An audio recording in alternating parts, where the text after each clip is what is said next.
me say you're lucky, make me get back me visa. Get back me visa. Get back me visa. Get back me visa. In January 2025, after nearly 2 decades, Kartel's US visa was reinstated, allowing him to attend the 67th Annual Grammy Awards, where his EP, Party With Me, was nominated for Best Reggae Album. Although he did not secure the award, this milestone presents numerous positive implications for his career.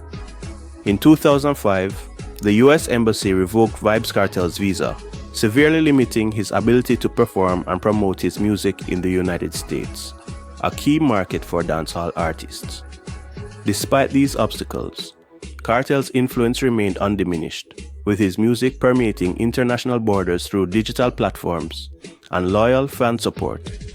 This reinstatement not only symbolizes a personal victory but also opens doors to a plethora of opportunities within the US market.